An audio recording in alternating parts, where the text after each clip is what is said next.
Hey guys, tonight we are going to take a very slow, very gentle walk through the Dutch Golden Age.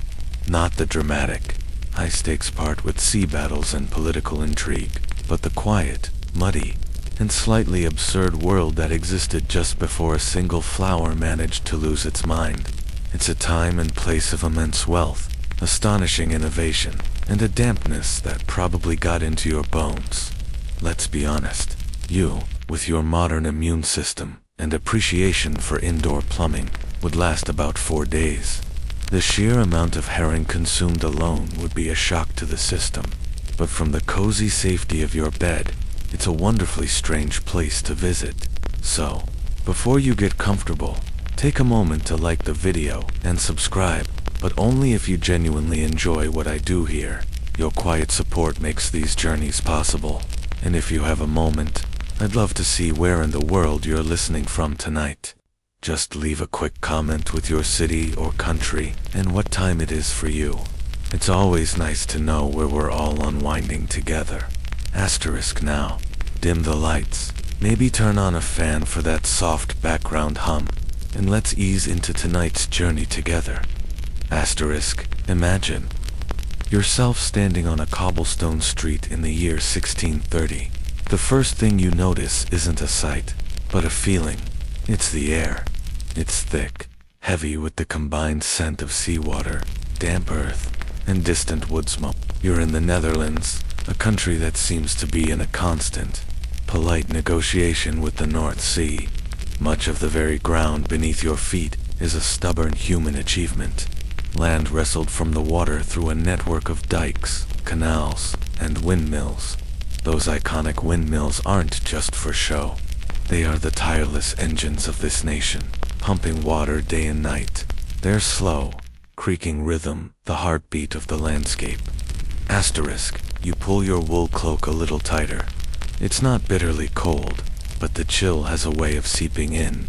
Your shoes, sturdy, but not quite waterproof, feel the slickness of the stones, which are worn smooth by centuries of foot traffic, cartwheels, and rain. You are in a city, let's say, Haarlem, a prosperous hub of trade and art. All around you is the sound of construction, but it's a soft, organic kind of noise.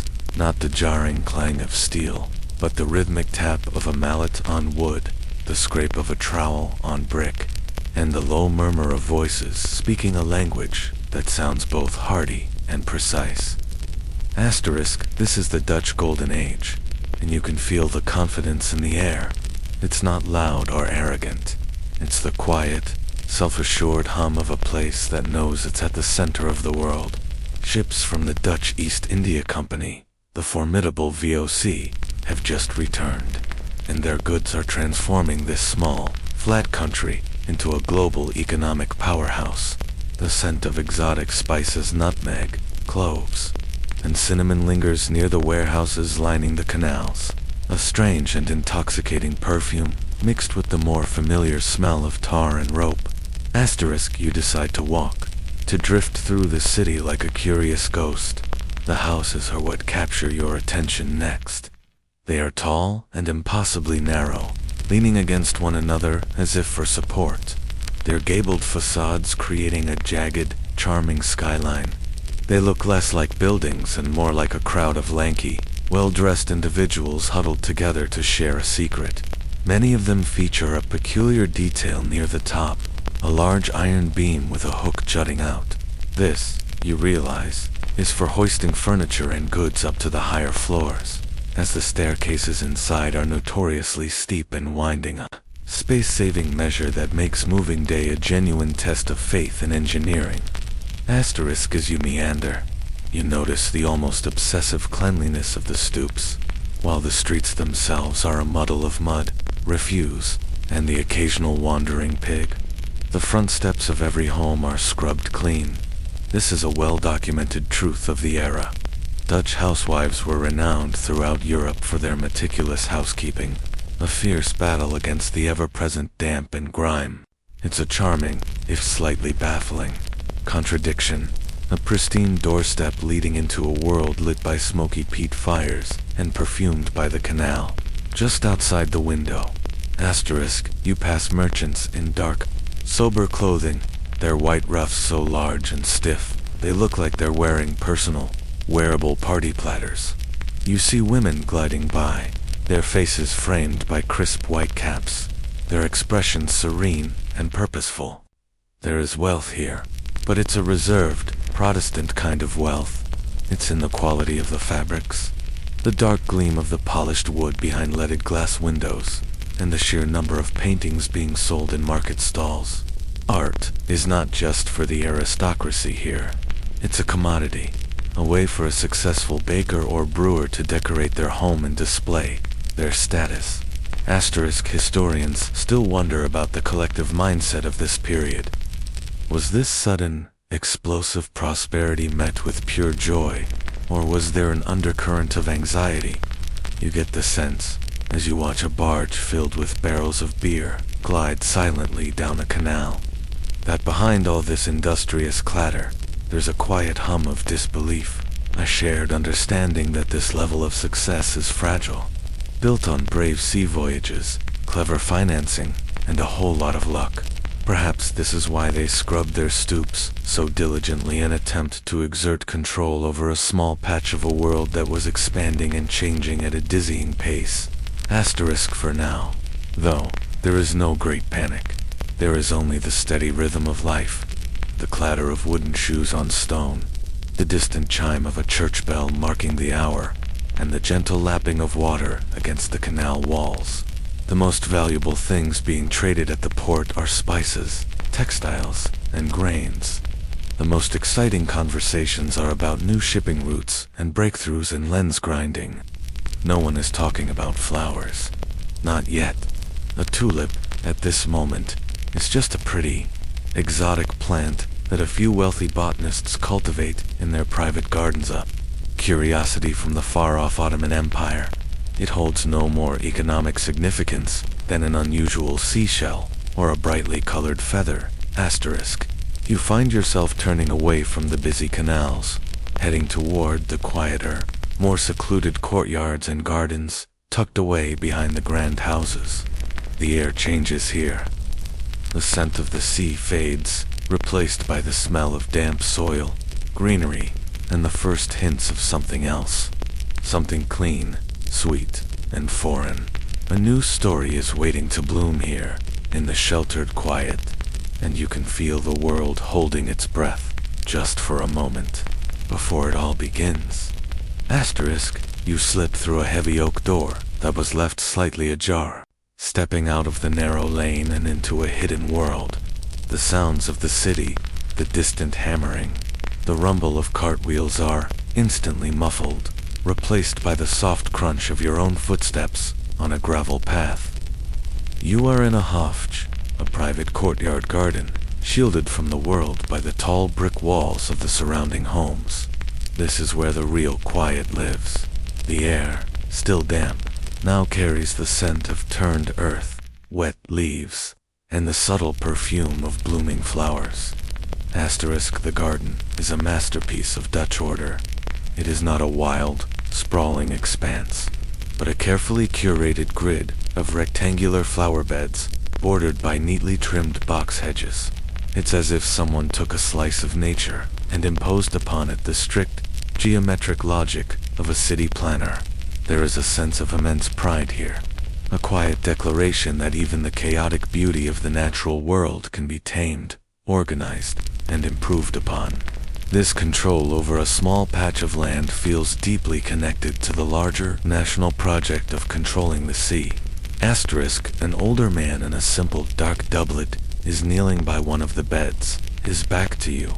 He is so engrossed in his work, gently loosening the soil around a plant with a small, specialized tool, that he doesn't hear you approach. He is a leaf heaper, an enthusiast, a man whose passion lies not in the bustling trade at the port but in the slow, patient cultivation of beauty.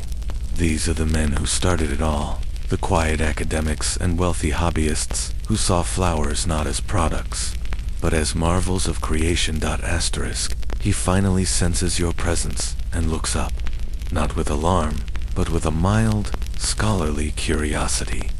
His eyes crinkle at the corners, He sees your interest is genuine, not intrusive, and a small, proud smile touches his lips. Without a word, he gestures for you to come closer, eager to share his treasure. He leads you past beds of familiar, sturdy roses and fragrant carnations, their colors lovely, but somehow ordinary. He's walking you toward a specific corner of the garden, a spot that gets the perfect amount of morning sun and is sheltered from the harsh sea wind. And then you see it, standing alone in a terracotta pot, as if it were a sculpture on a pedestal, is a single flower. It's a tulip, but it's unlike any flower you've ever seen. It's not the cheerful, unassuming bloom you might find in a modern garden. This one is regal, almost severe in its perfection. The petals are a deep, velvety crimson, a color so intense it seems to absorb the light around it. It is perfectly symmetrical, its cup-like shape holding a secret shadow within. It doesn't look like it grew from the dirt. It looks like it was forged by a master artisan. It has the quiet, alien confidence of something that knows it doesn't belong here and doesn't particularly care. Asterisk. The memory of that perfect, solitary crimson tulip stays with you as you walk. It felt like a statement of quiet confidence, a single, perfect note held in the air. But the city is restless, and you find yourself drawn down another street, this one wider and lined with grander houses. The scent of money is a little stronger here. The wood on the doors is darker, the brass knockers more polished, the gables more ornate. Through an open gate, you glimpse another garden, and this one feels different. It's less a scholar's sanctuary and more a showroom. Asterisk. A man notices you peeking in. He's dressed in rich, dark wool, a successful merchant by the looks of him, and he has the easy, welcoming air of someone who enjoys an audience. He beckons you inside, his pride too great to keep his treasures to himself. This garden is larger, more ostentatious. There are rows upon rows of tulips, a dizzying array of reds, yellows, and whites. It's impressive, but it feels less like a passion and more like a collection, an inventory of assets. Asterisk. He walks you past a bed of deep purple tulips, almost black in the soft light. Handsome, are they not? He says, with a wave of his hand. Good, solid stock. You can buy a dozen of these bulbs for the price of a skilled craftsman's weekly wage. Very respectable. There's a faint air of dismissal in his voice, as if he's showing you the sensible, boring part of his portfolio before revealing the real jewels. Asterisk. He leads you to the center of the garden, to a raised bed where a few, very special flowers are growing. At first, you think they are diseased. Unlike the pure, solid colors you've seen, these are chaotic. One is a creamy white, but its petals are streaked with delicate, feathery veins of lilac. Another is a brilliant yellow, but it looks as if a painter has flicked a brush loaded with crimson paint across its surface, creating violent, beautiful flames of color that lick up the edges of the petals. They look unpredictable, wild, and frankly, a little unwell. Asterisk. You must look confused, because the merchant lets out a low chuckle. Ah, he says, his voice dropping to a conspiratorial whisper. You are looking at the heart of the matter. This is not a flower. This is a fortune. Asterisk. He explains that these are broken tulips. This is the great, beautiful secret that is beginning to set the Dutch world on fire. A perfectly healthy, single-colored tulip can, for reasons no one truly understands, suddenly break in the next generation. Its offspring will bloom with these magnificent, unpredictable patterns. And this is the great historical fact at the center of the mania. This mesmerizing breaking was the result of a plant virus, specifically the tulip-breaking virus, spread by aphids. The beautiful patterns were symptoms of a disease. They were paying a premium for a beautiful sickness. Asterisk. The merchant, of course, doesn't know this. He speaks of the breaking as a mysterious gift, a form of natural alchemy. He tells you some believe it is the soil, others the air, and a few whisper it is a touch of divine artistry. He leans in closer. "The finest is the viceroy," he says, pointing to the white flower with lilac feathers. "But the true king, the Semper Augustus, white with flames of deepest red. There are only a dozen or so in all the Netherlands. To own one." He trails off, his eyes distant, as if imagining a treasure beyond comprehension. You learn a quirky, lesser-known detail that makes this whole affair even more absurd. The virus that created this beauty also weakened the bulb. A broken tulip produced fewer and weaker offspring than its healthy, single-colored parent. Some produced no viable offsets at all. So, the most sought-after, most beautiful flowers were also the most fragile and the most difficult to propagate. Their very sickness made them rare, and their rarity made them priceless. It's a perfect, self-perpetuating cycle of desire. It's like finding a goose that lays golden eggs, but also learning that the eggs give the goose a terrible, debilitating cold. Historians still debate just how much these 17th-century horticulturists actually understood. They knew the breaking was unpredictable. They knew it wasn't something they could reliably create on demand, though they certainly tried. Even attempting to graft pieces of a broken bulb onto a healthy one, they were observing the effects of viral transmission without having any of the language or concepts to understand it. They were brilliant observers, but they were fumbling in the dark, attributing the results to everything but the microscopic truth. To them, it wasn't pathology. It was magic. The merchant points back to the rows of solid, boring tulips. "Those are for decoration," he says. "These," he gestures to the sick, beautiful flowers, "are for speculation." You see the shift now, clear as day. The quiet scholar in the first garden loved the flower for its perfect, healthy form. This merchant loves the flower for its lucrative, beautiful flaw.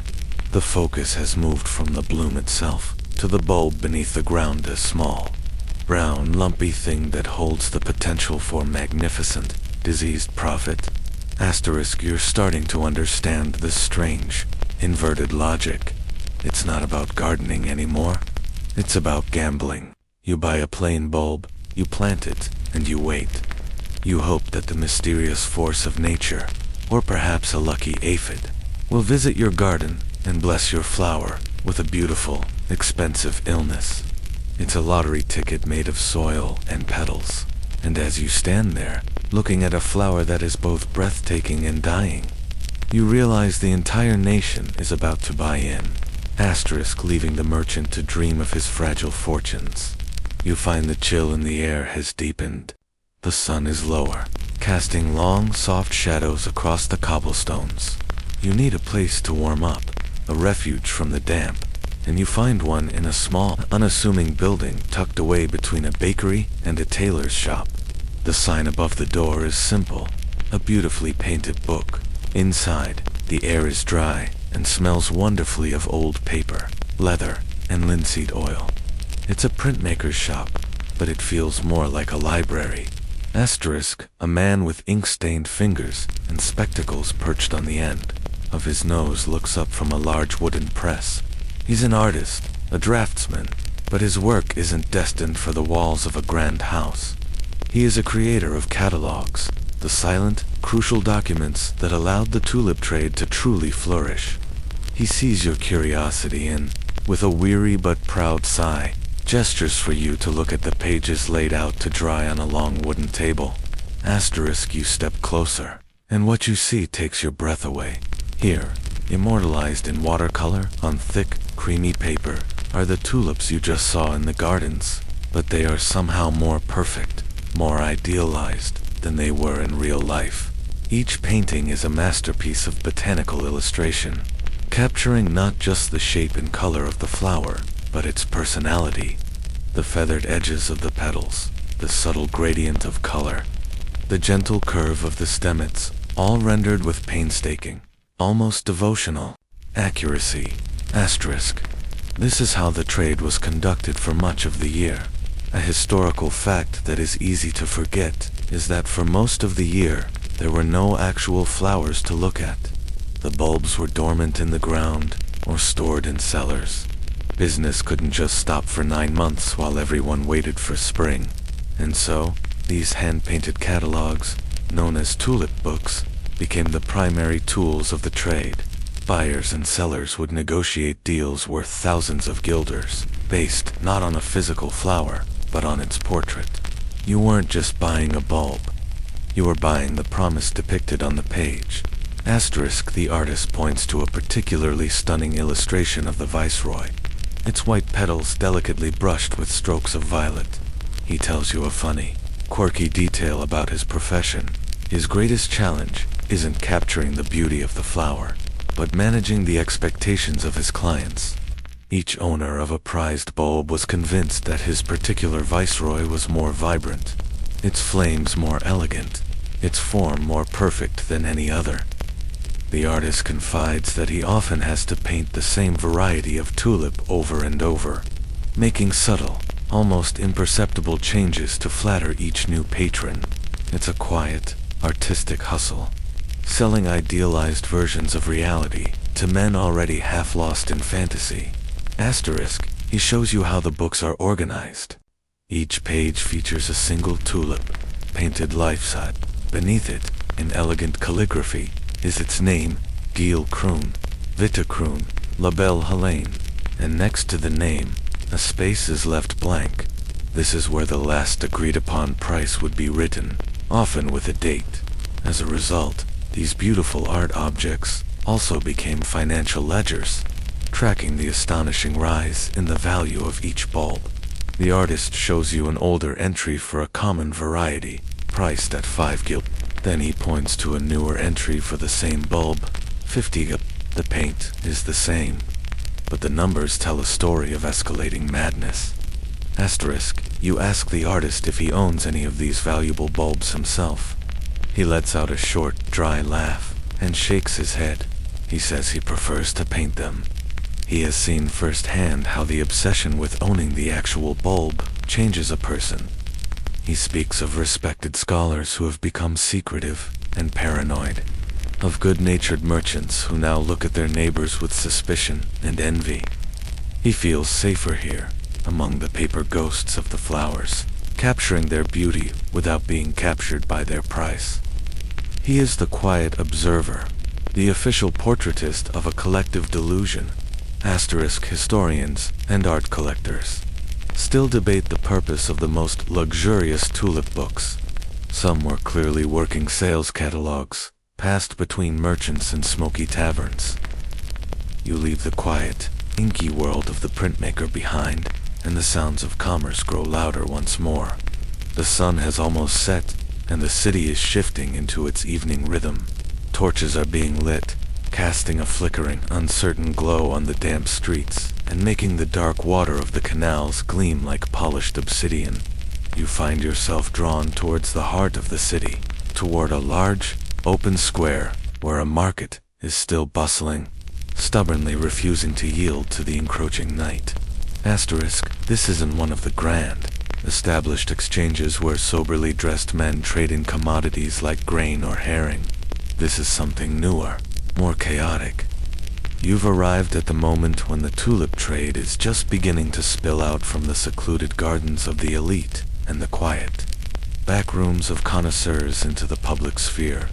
It's a transition from a gentleman's hobby into a full-blown marketplace, and you can feel the raw, nervous energy of something being born. Asterisk, the crowd is a motley collection of humanity. You see wealthy merchants, their fine clothes marking them as the early, serious investors. But now they are rubbing shoulders with bakers still dusted with flour, brewers with the scent of hops clinging to them, and weavers with dye-stained hands. The appeal of the tulip is broadening, trickling down through the social strata. It's no longer just for the rich. It's becoming a temptation for anyone with a little bit of savings and a healthy dose of optimism. Asterisk, in the center of the square, men stand on overturned crates, not shouting prices like common fishmongers, but speaking in low, urgent tones to the small crowds gathered around them. They hold no flowers. Instead, they hold small, lumpy, unimpressive-looking bulbs in their hands, presenting them as if they were crown jewels. A historical fact of this early stage is that the physical bulbs were still being traded. You were buying a tangible, albeit dormant, object. The truly abstract madness of trading paper promises is yet to come. Asterisk, you drift closer to one of these small gatherings. A man with the calloused hands of a carpenter is holding up a single bulb. A Gouda, he says, his voice filled with a reverence that seems comical given he's holding what looks like a fancy onion. From a fine, healthy stock. She produced a beautiful, solid red last spring, but her offspring could break. Imagine the flames of gold you might find. Asterisk is not just selling a bulb, he's selling a possibility. He's selling a lottery ticket, and the people listen, their faces illuminated by the torchlight, their expressions a mixture of greed, hope, and simple wide-eyed curiosity. A man in a baker's apron asks the price. The carpenter names a figure 20 guilders. There's a collective intake of breath. 20 guilders is a significant sum, perhaps a month's wages for a skilled worker. It's the price of a small pig or a decent set of tools. It's a serious, tangible amount of money to be exchanged for this lumpy, sleeping root. Asterisk, this is a quirky detail of the developing market. The language used was often that of breeding and bloodlines, as if they were trading prize livestock. Bulbs were described as having good stock, and much was made of their parentage. This was a way of creating a sense of predictability and value in something that was, at its heart, completely unpredictable. If you bought a bulb from a strong, respectable family of tulips, you were surely increasing your odds of a valuable break. It was a comforting fiction, a way of imposing a veneer of agricultural logic onto a game of pure chance. Asterisk, the baker hesitates, clutching the small coin purse at his belt. You can almost see the calculations happening in his head. 20 guilders could buy flour for a month, but if this bulb, if it broke just right, it could be worth 10 times that amount by next spring. It could be worth 100 times that. He could buy a whole new oven, maybe even a second shop. You watch as the quiet, sensible world of baking goes to war with the dazzling, intoxicating world of speculation inside this one man's mind. Asterisk. Historians still debate the true scale of this public phase of the mania. Some accounts, often written after the crash, describe a nation where everyone from nobles to chimney sweeps was trading tulips. Other, more sober analyses suggest it was primarily concentrated among the merchant and skilled, artisan classes, people who had some disposable income and were comfortable with the concepts of risk and investment. Standing here in this square, you suspect the truth is somewhere in the middle. Not everyone is participating, but everyone is talking about it. The ones who aren't buying are watching, whispering, wondering if they're being foolishly prudent or just plain foolish. Asterisk. Finally, the baker makes a decision. He opens his purse and carefully counts out the silver coins. The exchange is made. The carpenter hands over the bulb with a solemnity befitting the transfer of a great treasure. The baker cradles it in his hands for a moment, this small, dense package of hope, before tucking it safely into a pocket. He walks away with a new spring in his step, his face a mask of nervous excitement. He has just exchanged the product of a month of hard, honest labor for a dream sleeping in the dirt. Asterisk. As the crowd disperses, you notice something else. A few of the sellers aren't holding bulbs at all. They're holding small, signed pieces of paper. They are trying to sell bulbs that are still in the ground, miles away, with a promise of delivery in the spring. Most people seem wary of this, shaking their heads and moving on. It feels too abstract, too risky. But a few adventurous souls are listening intently. The idea, it seems, has been planted. Why trade the heavy, cumbersome thing when you can trade the lighter, faster, more convenient promise of the thing? The market is getting ready to evolve, to shed its skin and leave the tangible world of dirt and bulbs behind entirely. Asterisk the night market, with its flickering torches and earnest, hopeful transactions, begins to dissolve. A cold drizzle starts to fall, chasing the last of the traders and gawkers away. The slick cobblestones reflect the gloomy sky, and the city seems to be drawing a collective breath, pulling itself indoors. The real business, you sense, is not conducted out here in the open. It happens somewhere warmer, somewhere more private, following a group of men who seem to be walking with purpose. You turn down a narrow alley and see a welcoming yellow light spilling from the windows of a tavern. Asterisk, you push open the heavy wooden door, and a wave of warmth and noise washes over you. The air inside is thick with the sweet, cloying smell of pipe tobacco, stale beer, and damp wool.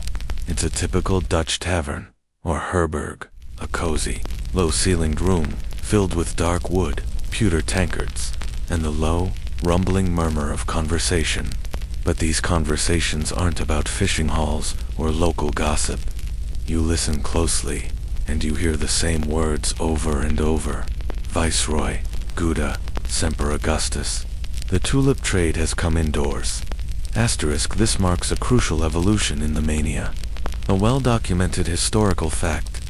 The trading moved from open markets into the back rooms of taverns.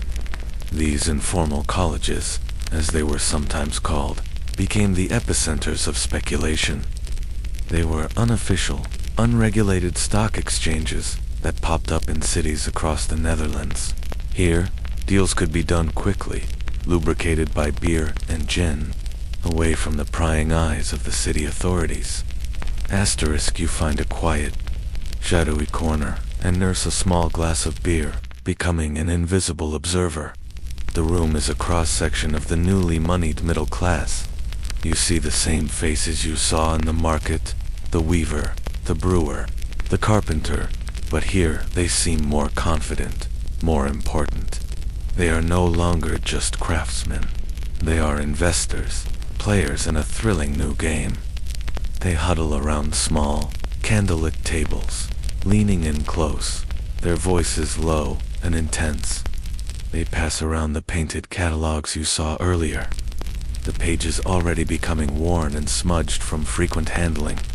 Asterisk, you watch one transaction unfold at a nearby table. A man, a cheese merchant, by his prosperous girth and sharp eyes, is negotiating with a younger, more nervous-looking man, perhaps a clerk. There are no bulbs on the table. There is only a single piece of paper and a small pile of coins. The cheese merchant is making the clerk an offer for a bulb of Admiral van der Eyck that is currently planted in a garden just outside the city walls. The clerk, it seems, bought the bulb a month ago for 50 g. The cheese merchant is now offering him 75 asterisk. The clerk is sweating, though the room is not overly warm. A 50% profit in 1 month is a fantastic return. It's more than he could make in half a year of scratching away with his quill. But he hesitates.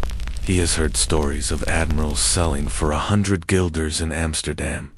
What if he sells now and the price doubles again next week? This is the core dilemma of a speculative bubble, playing out, in miniature, on a sticky tavern table. The fear of losing money is eclipsed by the much greater, more agonizing fear of missing out on future profits. Asterisk, a quirky, lesser-known detail of these tavern trades was the development of their own unique rituals and rules. To formalize a deal, the buyer and seller would touch hands, and then the buyer would pay a small deposit, known as wine money, which was often immediately spent on a round of drinks for the table to celebrate the transaction. This infused the entire process with a sense of boisterous camaraderie and social pressure. To back out of a deal after the hands were struck and the wine money paid was a serious breach of honor. It turned abstract financial contracts into personal, public commitments. Asterisk. The tavern's warmth and smoky optimism begin to feel stifling. You step back out into the cool, damp night, the boisterous sounds of the college fading behind you. The rain has stopped, and a sliver of moon hangs in the inky sky. its pale light reflecting in the puddles on the street. You need to clear your head, to walk off the second-hand intoxication of the tavern's speculative fever. As you wander through the sleeping city, your mind keeps turning over the names you heard, the grand, absurd, and utterly wonderful names given to these tulips. Asterisk, it wasn't just Admiral van der Eyck or Viceroy. The names grew more elaborate, more theatrical, as the prices climbed. You recall hearing snippets of conversations about a Generalissimo, a Triumph of Holland, an incomparable diamond. It was as if the simple, earthy act of naming a plant had been hijacked by a committee of playwrights and military strategists. There was a poetry to it, a deliberate attempt to cloak a humble flower bulb in the language of power, rarity, and immense value. Asterisk, this act of naming was a crucial and often overlooked part of the mania.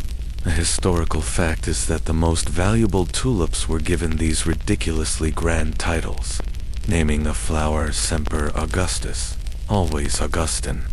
A reference to the revered Roman Emperor Augustus was not a casual act. It was a brilliant piece of marketing.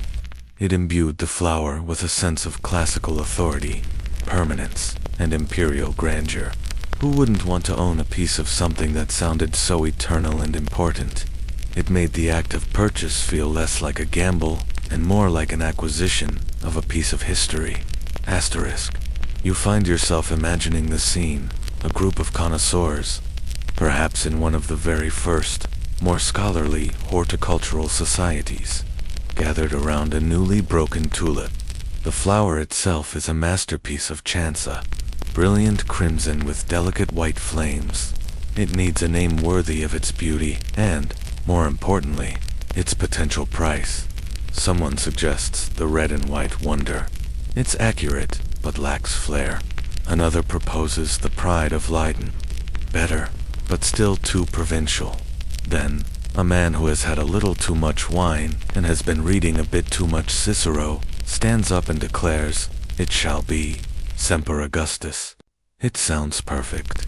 It sounds expensive. And so, a legend is born. Asterisk, a quirky, lesser-known detail is the sheer specificity and hierarchy within these names. There were entire dynasties of admirals and generals.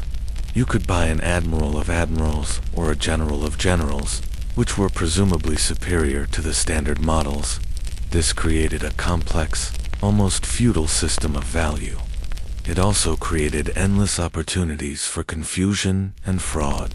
Was the Admiral Leafkins you were buying on paper the same one your cousin saw in a garden last spring? Or was it an inferior offshoot with a similar name? The names created a brand identity, but they also created a fog of uncertainty that clever traders could easily exploit. Asterisk, you pass by a canal. The tall, narrow houses reflected perfectly in the still black water. You think about the psychology of it all.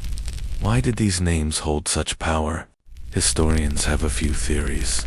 One is that in a deeply Calvinist society, where overt displays of wealth were often frowned upon, giving your prized possession a name that sounded like a warship or a Roman emperor was a subtle, almost respectable way to boast. You weren't just showing off your money. You were displaying your taste, your classical education, your patriotism. The grand name provided a convenient and sophisticated cover for raw, naked greed. Asterisk. Another theory is that the names helped to personify the bulbs, turning them from simple commodities into characters in a grand national drama. You weren't just trading agricultural products. You were managing a stable of heroes, champions, and royals. It transformed the dry business of speculation into a thrilling narrative, and everyone, from the wealthy merchant to the humble weaver, could feel like a major player in this epic tale. Owning General Ball made you feel, in some small way, like a general yourself. Asterisk, you find yourself chuckling quietly in the empty street. You imagine a modern equivalent. No one would pay a fortune for a stock simply called Tech Company Number 47. But what if it were called the Invincible Adamantium Engine, or Project Pegasus Prime? The principle is the same. The name creates a story, and people are always more willing to invest in a good story than in a simple balance sheet. The Dutch of the 1630s were masters of this. They were branding experts centuries before the concept even had a name. Asterisk, as you round a corner, you see a single light burning in the window of a grand house. You can just make out the silhouette of a man at his desk, hunched over a book. Perhaps it is a merchant, poring over his accounts. Or maybe, just maybe, he is the owner of one of the 12 or so bulbs of the Semper Augustus. You imagine him unable to sleep, looking at the painting of his prized possession in a catalogue, whispering its name to himself. Semper Augustus. It sounds like an incantation, a prayer for ever-increasing value. Asterisk, the name is a promise of immortality for a thing that is destined to bloom and die in a matter of weeks. It's a beautiful, tragic, and deeply human contradiction. And as you continue your slow, quiet walk through the moonlit city, you understand that this story is not really about flowers at all.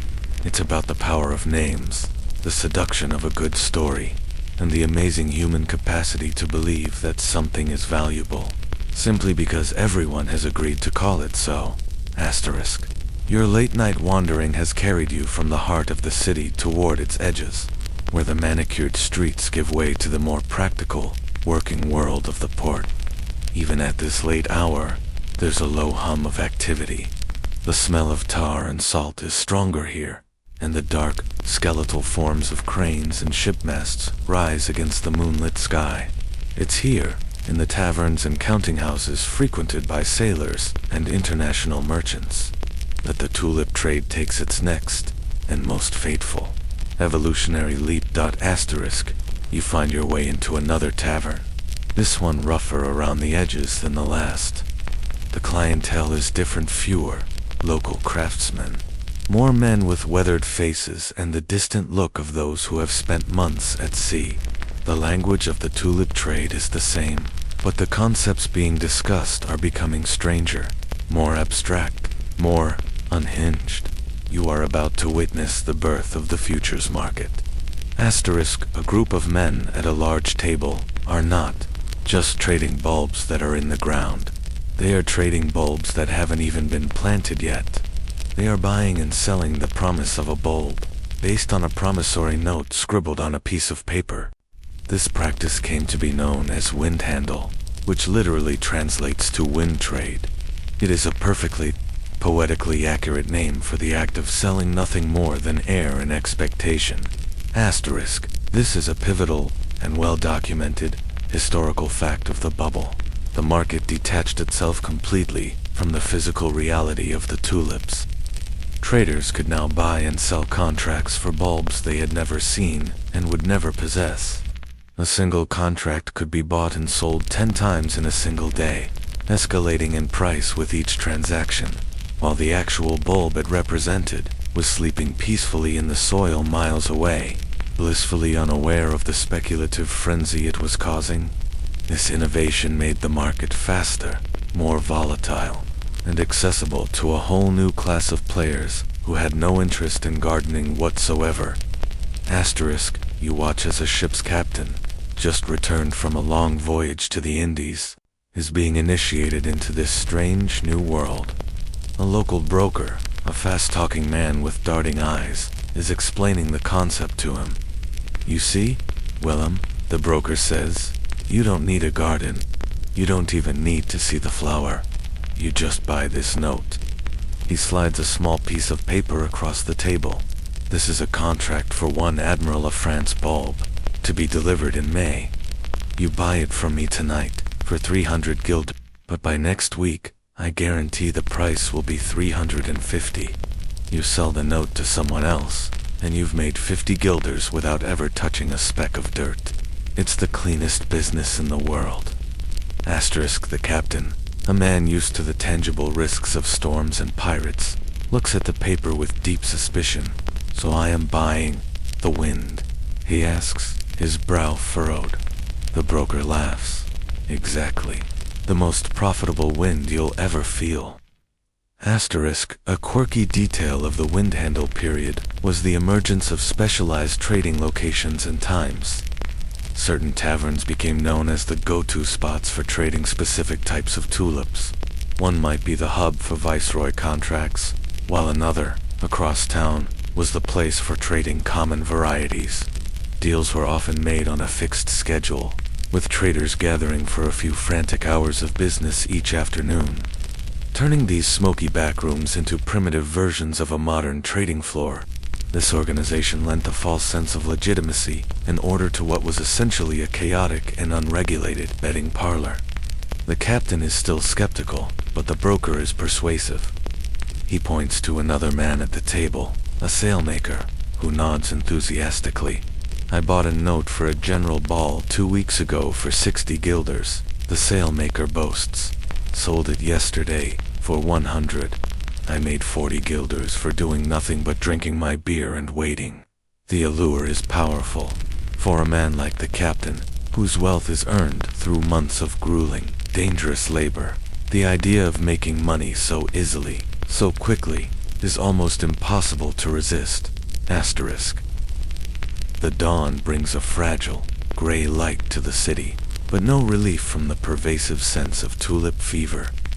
The madness has seeped from the taverns and marketplaces into the very fabric of daily life.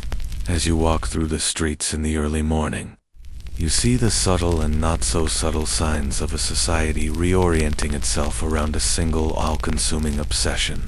The air is electric, with a strange mix of ambition and anxiety. Everyone seems to be in a hurry, not to get to their workshops or counting houses, but to catch the latest rumor, to hear the latest price from Amsterdam. Asterisk, you stop by a bakery, drawn in by the warm, comforting smell of fresh bread.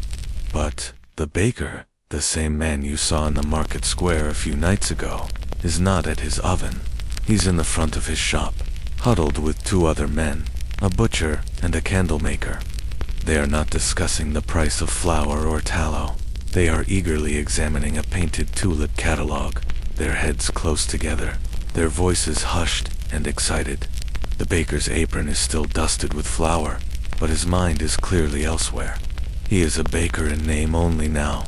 His true profession, his all-consuming passion, is speculating in flowers. Asterisk, this was a defining, and ultimately destructive, historical fact of the peak of the mania. Ordinary, skilled professionals began abandoning their lifelong trades to become full-time tulip traders, or florists, as they were called. It wasn't just a side hustle anymore. It was a career change.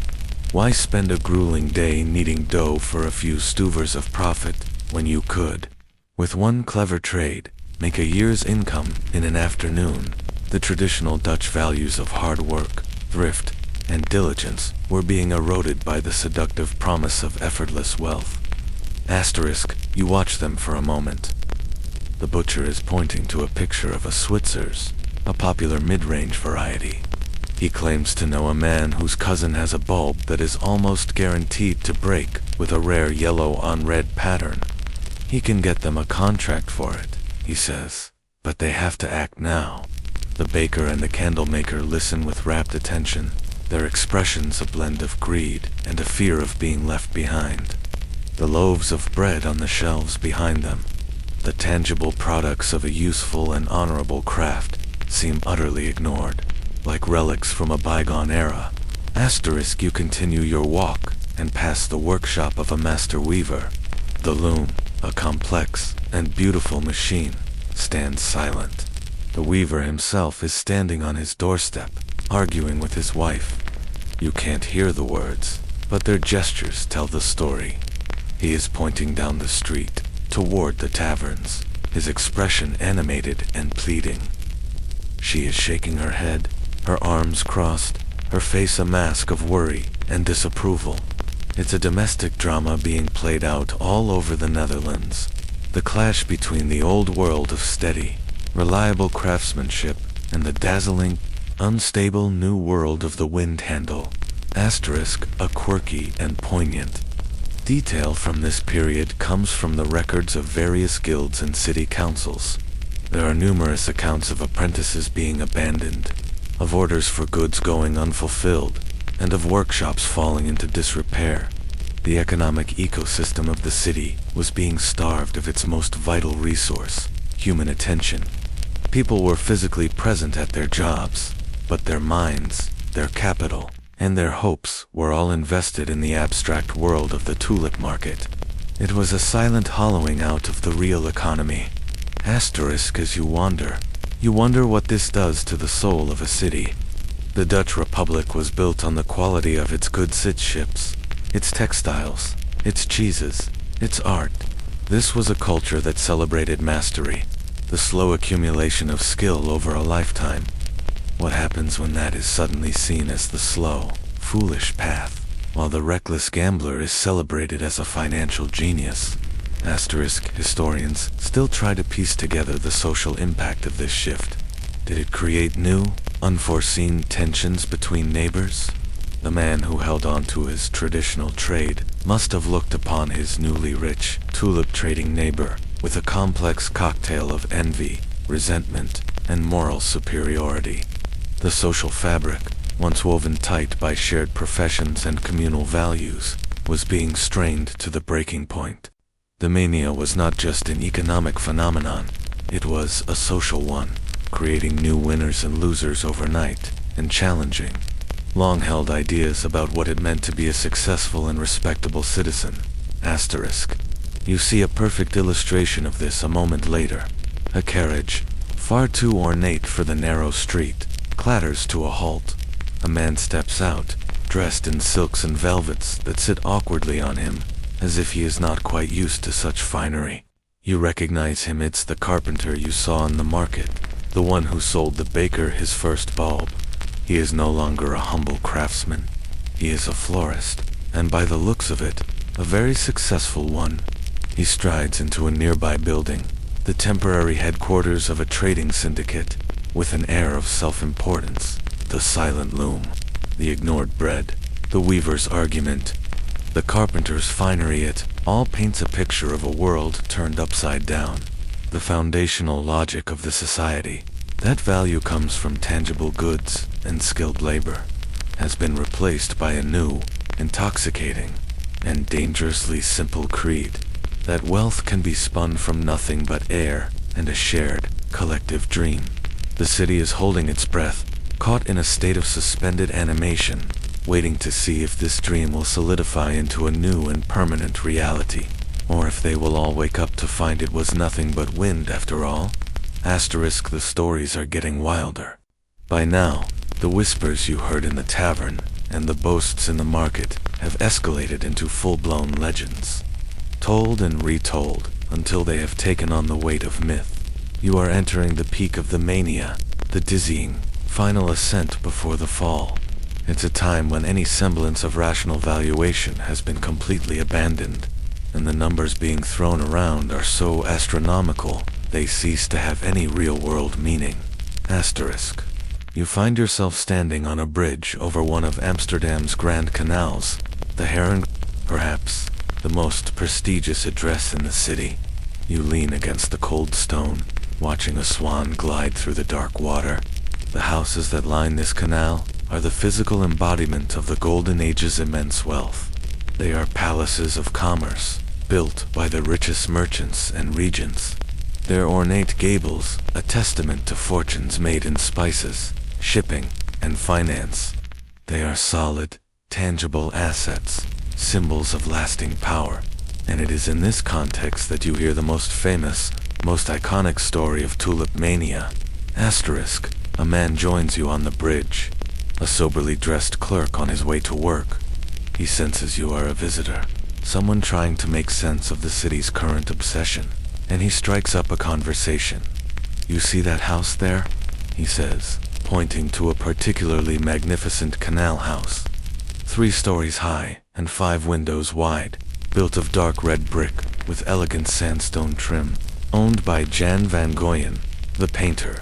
A beautiful home, worth about 5,000 guilders, I'd wager. He pauses for dramatic effect. Last week, a brewer from Utrecht traded a house just like it, not for gold, not for a shipment of spice. He traded it for a single tulip bulb. Asterisk, this is the most enduring historical fact of the entire saga. The tale of a single bulb, often identified as a Semper Augustus, being exchanged for a grand townhouse. While the specifics are sometimes debated by historians, was it this exact house? Was the deal ever finalized? The core transaction is well documented and speaks volumes about the madness of the time. An object that could fit in the palm of your hand, a thing of dirt and potential, was considered of equal or greater value than a massive, permanent structure of brick and mortar. Asterisk, the clerk shakes his head, a small, sad smile on his face. We are all losing our minds, he says, more to himself than to you. He tells you of other, equally absurd trades. A single Viceroy bulb was reportedly sold for a basket of goods that included 2 loads of wheat, 4 loads of rye, for fat oxen, 8 pigs, 12 sheep, 2 hogsheads of wine, 4 tons of beer, 1,000 pounds of cheese, a complete bed, and a silver drinking cup. The list is so specific, so comically excessive, that it sounds like a folk tale, and yet it appears in several contemporary accounts. This was not a simple purchase. It was a bartering of a man's entire livelihood for 1 flower.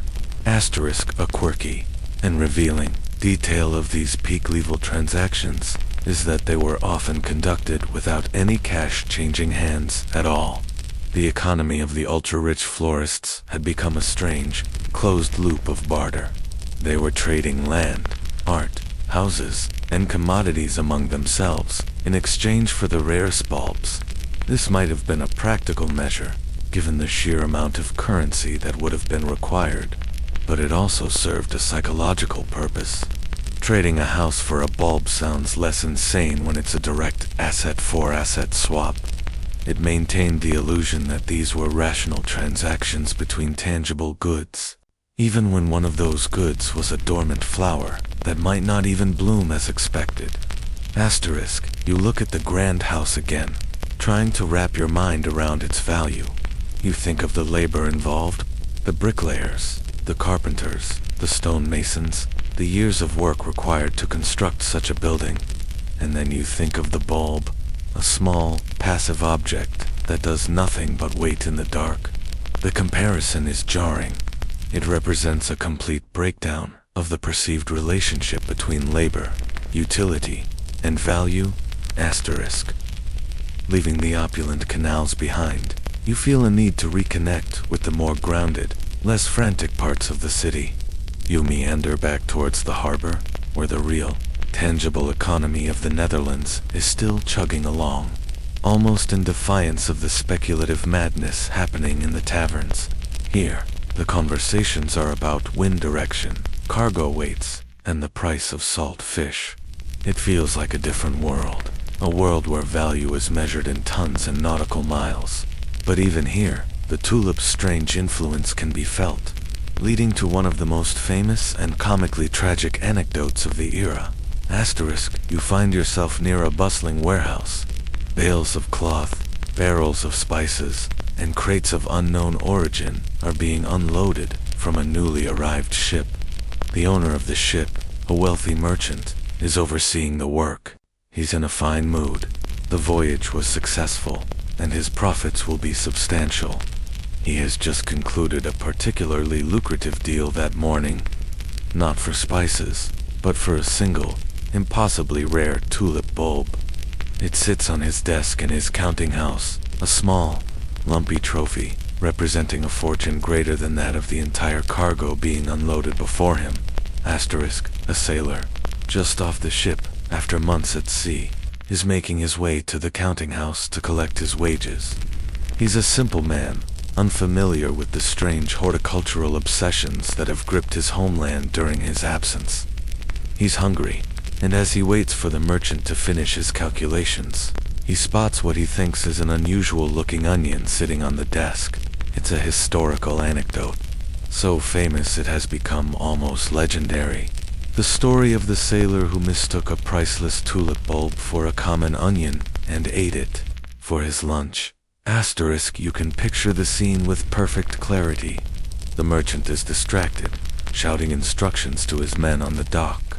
The sailor, thinking no one would mind if he took a single onion to go with his morning herring, casually picks up the bulb. He notes its firm, satisfying weight in his hand. He peels away the dry, papery outer layers. To him, it looks like an onion, it feels like an onion, and it probably even smells vaguely like an onion. He sees no reason to believe it is anything other than an onion.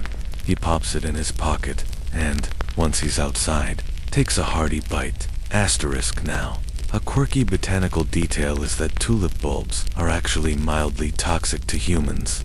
Eating one would not be a pleasant experience. It would likely cause dizziness, stomach cramps, and a rather unpleasant burning sensation in the mouth.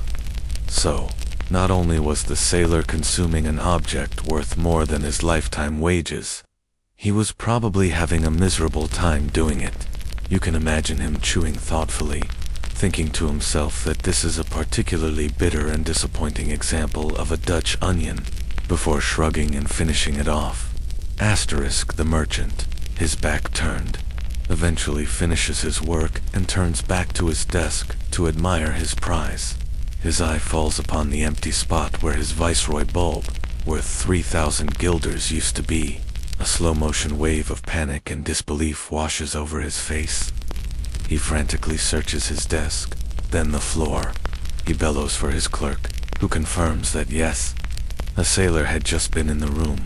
Asterisk, the merchant, a man whose entire world is built on the concept of calculated value, sprints from his office, his face a mask of pure horror. He finds the sailor sitting on a crate, calmly finishing his snack. The confrontation that follows is the stuff of black comedy. The merchant, sputtering and apoplectic, trying to explain to this bewildered sailor that he has just eaten the equivalent of a small estate. The sailor, in turn, looks at the half-eaten bulb in his hand, utterly baffled, unable to comprehend how this nasty-tasting root could be the cause of such a monumental fuss. Asterisk. Historians still debate the absolute truth of this specific story. Did it happen exactly as told? Or was it a cautionary tale that grew in the telling? A piece of folklore created after the crash to illustrate the absurdity of the times? It's hard to say for certain, but whether it's literal fact or allegorical fiction, it perfectly captures the dangerous disconnect that had developed. The value of the bulb was not intrinsic. It was a shared, socially constructed belief.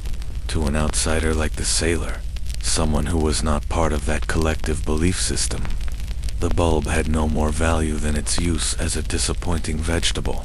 He had not just eaten a tulip, he had, in his own small way, punctured the bubble. He had revealed that the emperor, or in this case the tulip, had no clothes. Asterisk, the story ends, as all versions of it do, with the poor sailor being dragged off to prison, charged with a felony. It's a sad and ironic conclusion. A man is jailed for destroying an object of immense value that he had no way of knowing was valuable in the first place. He is a victim of a collective hysteria he did not understand. Asterisk, as you walk away from the harbor, the imagined taste of that bitter, priceless bulb in your mouth, you feel a sense of pity for the sailor. He is a symbol of all the ordinary people who were caught up in, or left behind by, this strange madness. His simple, pragmatic act of eating what he thought was food serves as a stark reminder that the entire towering edifice of the tulip market was built on nothing more than a fragile, collective agreement. And what can be collectively agreed upon can also, just as quickly, be collectively forgotten. Asterisk. The winter of 1637 is harsh and unrelenting.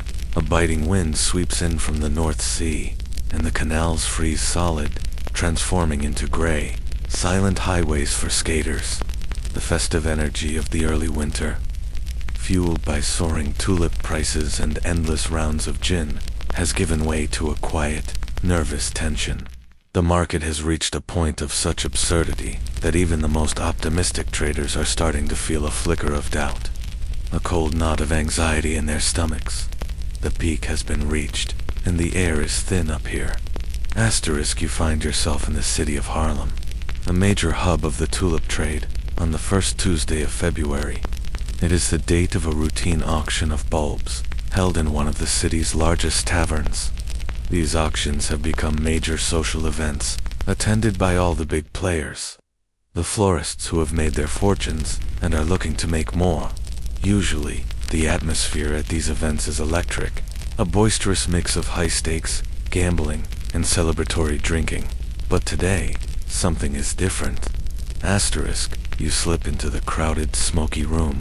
The usual faces are here: the carpenter, turn magnate, the brewer who dreams of owning a canal house, but the mood is subdued. There's less laughter, more quiet, intense whispering. People are huddled in small groups, their expressions strained. A rumor has been circulating for days, a story from a smaller town about an auction where buyers simply failed to show up.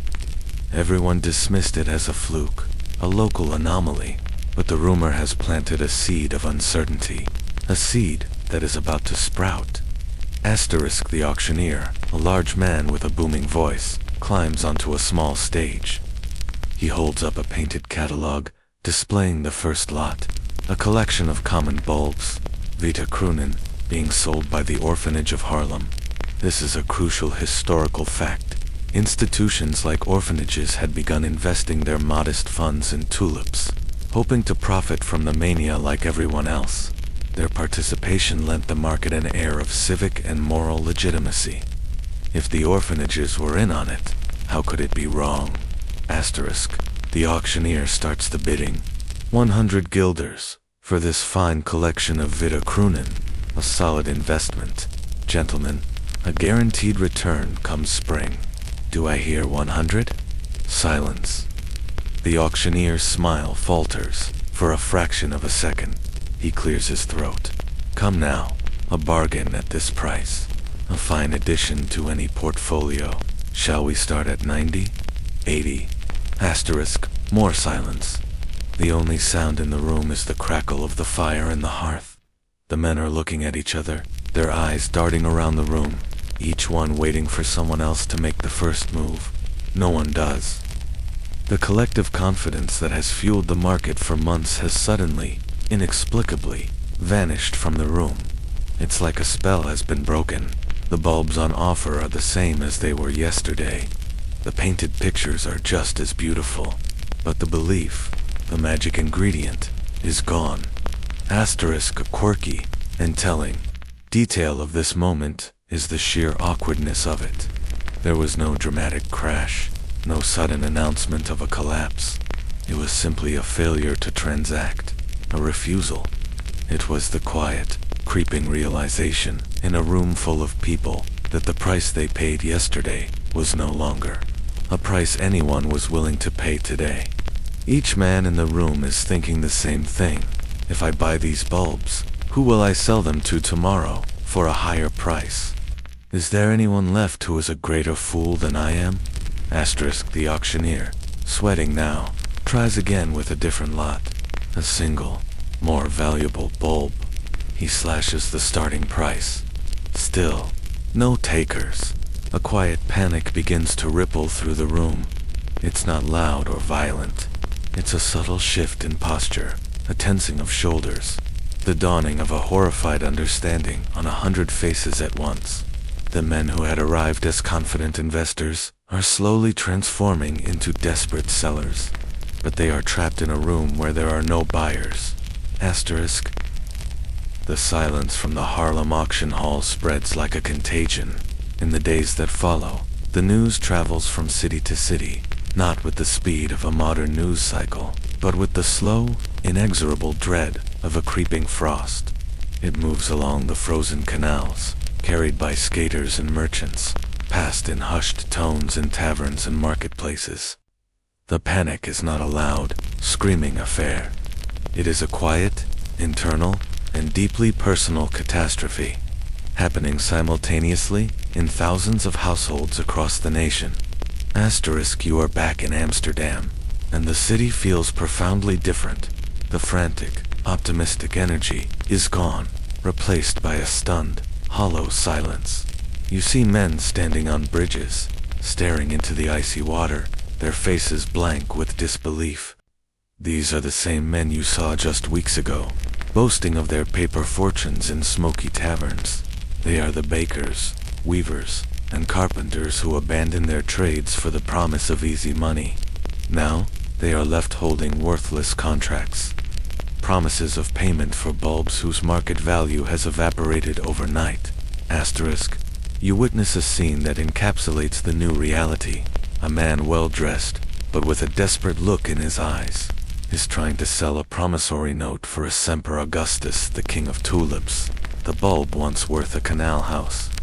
He is standing in a public square, accosting passers-by. A masterpiece, he cries, his voice cracking. A contract for the finest tulip in the Netherlands. 5,000 guilders was the last price. I'll sell it for 4,000, 3,000. Asterisk. People hurry past him, avoiding his gaze. They don't mock him. They look at him with a mixture of pity and fear, as if he is carrying a plague, because, in a way, he is. His worthless piece of paper is a symbol of the collective sickness from which they are all now desperately trying to recover. A month ago, he would have been mobbed by eager buyers.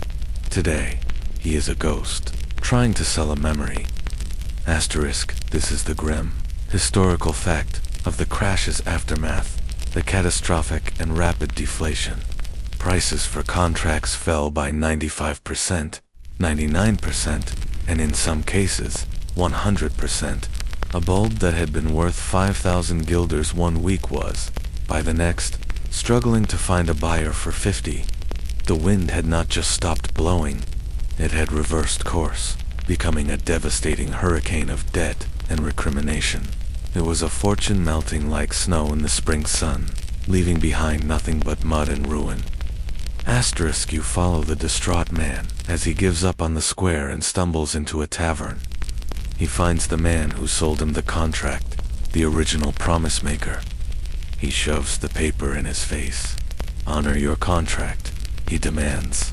Pay me the 5,000 guilders you owe me. The other man, whose own face is pale with worry, simply laughs, a harsh, bitter sound. With what money? He asks.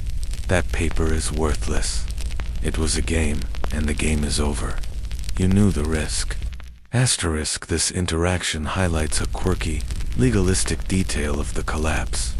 Because the Windhandel contracts were not legally enforceable, they were, in the eyes of the law, nothing more than gambling debts. There was no formal mechanism for resolving these disputes. The entire market, which had operated on a fragile system of social honor, now descended into a chaotic mess of finger-pointing and denial. Buyers who had promised to pay exorbitant sums upon delivery of the bulbs in the spring simply announced they would not, and could not, pay. Asterisk. You can feel the bewildering nature of the collapse. Unlike a shipwreck or a fire, there is no physical destruction.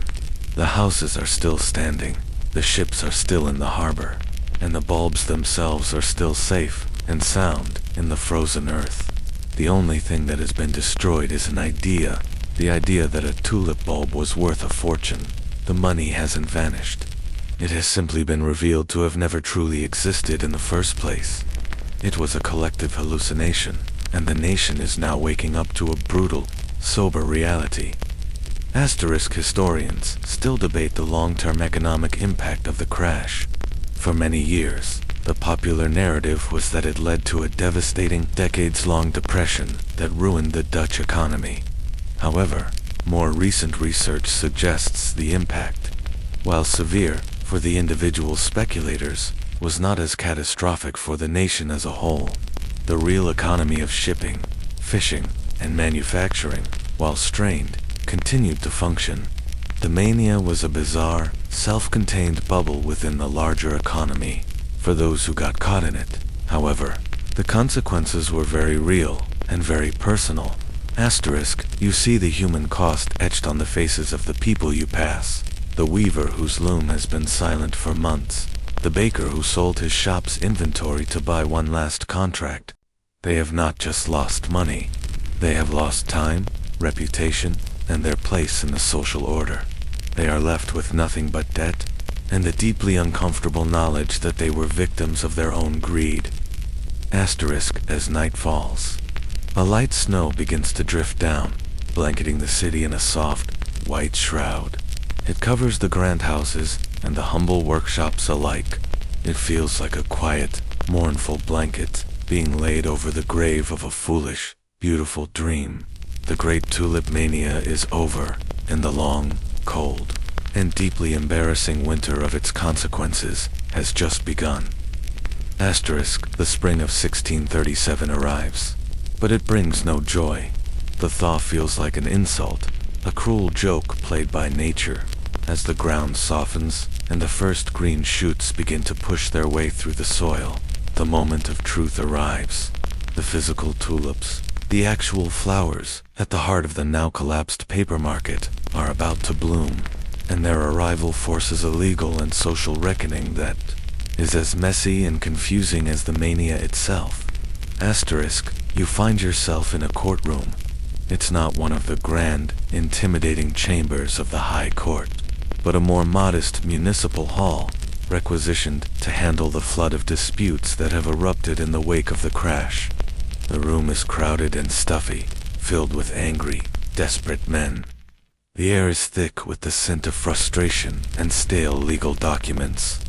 This is where the abstract chaos of the Windhandel meets the unyielding, procedural world of the law. Asterisk. On one side of the room are the growers and the original bulb owners, the sellers. These are the men who hold contracts from buyers, who promise to pay thousands of guilders for bulbs upon spring delivery.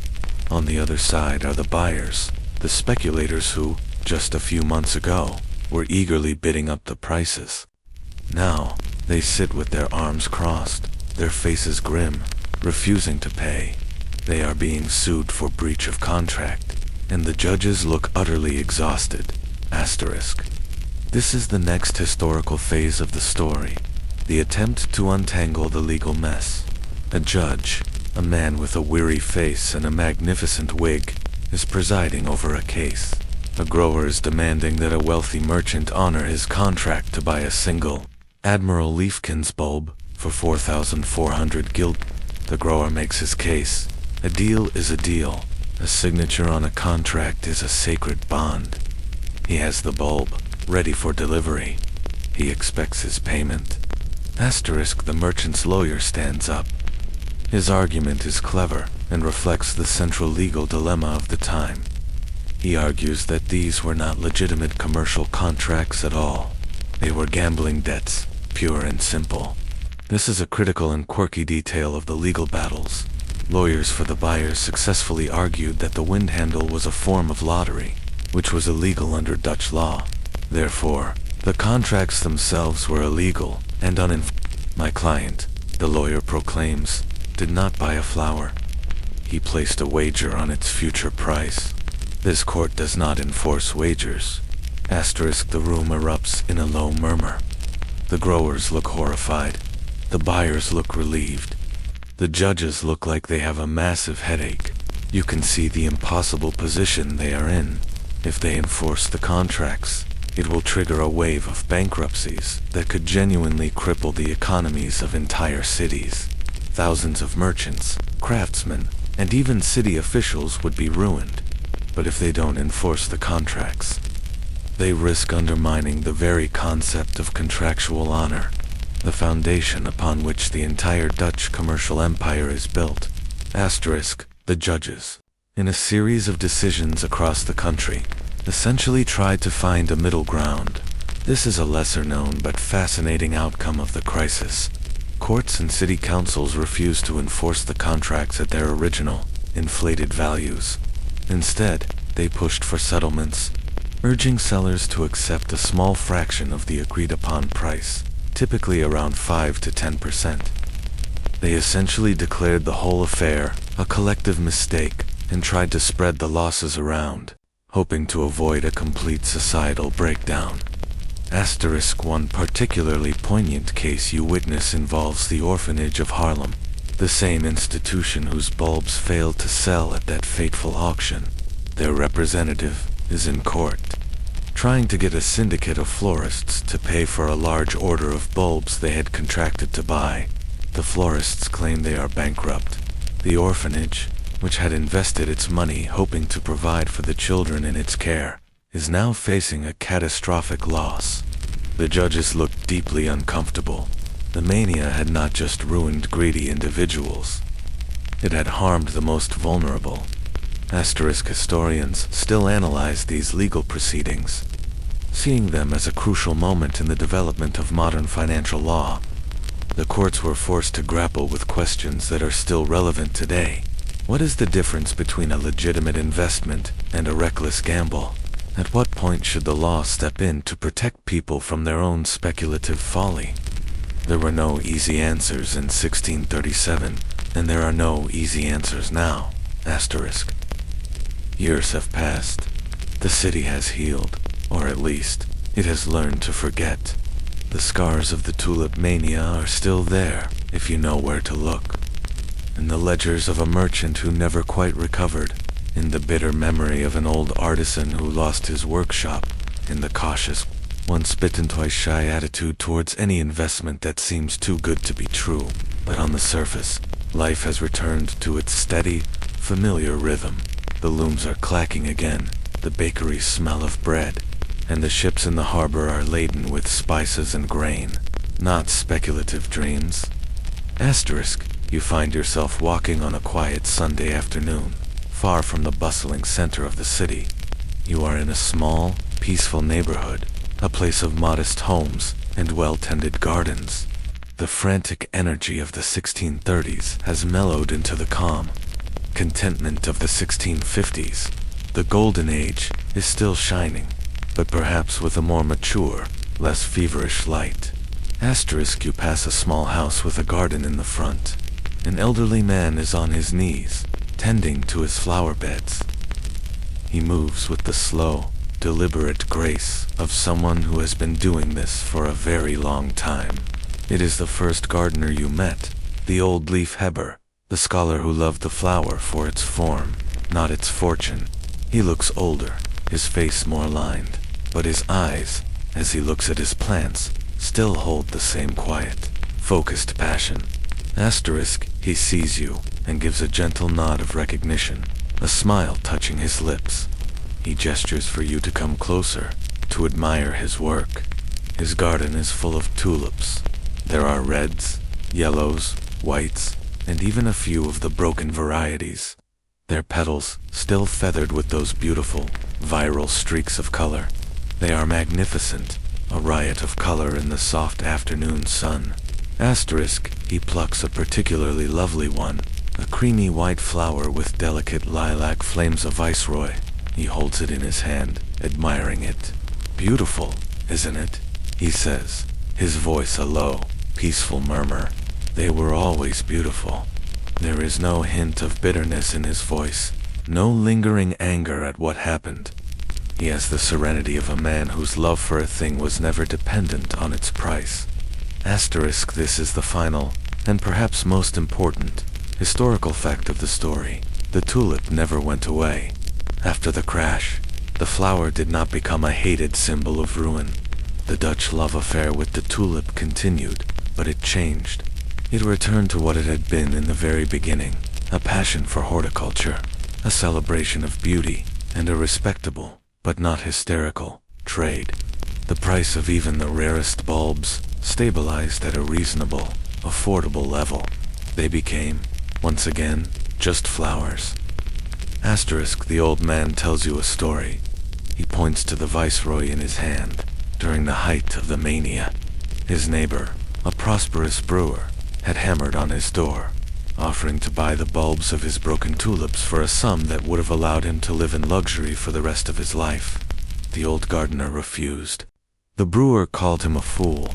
A few years later, the brewer, having lost everything, had to sell his house and move away. The old gardener simply kept tending his garden. A quirky, final detail of the tulip's long history is its modern status. Today, The Netherlands is the world's largest commercial producer of tulips, exporting billions of bulbs a year. The flower that once nearly broke their economy has become a stable, beloved, and enduring symbol of the entire nation. The broken varieties, the ones that caused all the trouble, are now rarely cultivated. Modern tulips are bred for strength and color purity, and the tulip-breaking virus is seen by commercial growers not as a source of beautiful magic, but as a disease to be eradicated. The beautiful sickness has been cured. Asterisk, as you stand there, sharing a moment of quiet appreciation with the old gardener, you wonder about the ultimate lesson of the story. Historians and economists have been debating it for centuries. Is it a simple cautionary tale about greed? A textbook example of a speculative bubble? Or is it something more complex? A story about the human tendency to fall in love with an idea, to build a world out of a shared belief, and the inevitable pain that comes when that belief system collapses. Asterisk, the old gardener doesn't seem interested in grand lessons. He is focused on the flower in his hand. He explains the subtle variations in its pattern, the way the light catches the edge of its petals. He is talking about the thing itself, the real, tangible object, not the ghost of its former price. He has found a simple, lasting peace that the frantic speculators, even at the height of their paper wealth, never could. Asterisk, he offers the flower to you. You take it, its stem cool and smooth in your hand. You thank him and continue your walk, the scent of the tulip clean green and simple following you. The story, you realize, has come full circle. It began here, in a quiet garden, with a simple appreciation for a beautiful, exotic flower. And after a dizzying, chaotic, and utterly mad journey through the heights of human folly, it has ended here as well. The fever has broken, the noise has faded, and all that is left is a simple, beautiful flower held in your hand, its value no more and no less than the quiet joy it brings. Asterisk. And so our journey through the strange and wonderful world of Tulip Mania comes to a close. The frantic energy of the taverns and the desperate arguments of the courtroom have faded into the past, leaving behind the quiet calm of a garden in the late afternoon. The story is over, and now there is nothing left to do but rest. Asterisk, let your mind drift away from the details, away from the names and the numbers, and focus instead on the simple, calming images. Picture the stillness of the canals at night, the perfect dark water reflecting a sliver of moon. Imagine the soft, rhythmic creak of a windmill, a sound that has measured the hours in this landscape for centuries. A slow and steady heartbeat for a land at peace. Asterisk, feel the cool, damp air on your skin and the gentle weight of a warm blanket around you. Allow your breathing to slow, to deepen, matching the slow and easy rhythm of this quiet, sleeping country. With every breath you take, feel the tension of the day release, melting away like snow in the spring. There are no more contracts to honor, no more prices to watch, no more urgent decisions to be made. There is only this moment of profound and simple quiet. Asterisk, think of the tulip bulb, dormant and peaceful in the cool, dark earth. It is not striving or worrying. It is simply resting, waiting patiently for its time to bloom. Allow yourself that same sense of quiet, patient rest. There is nothing you need to do, nowhere you need to be. You are safe, you are comfortable, and you are drifting peacefully toward a deep and restorative sleep. The frantic energy of the world can wait until morning. For now, there is only the gentle darkness, the soft background hum, and the peaceful, easy rhythm of your own breathing.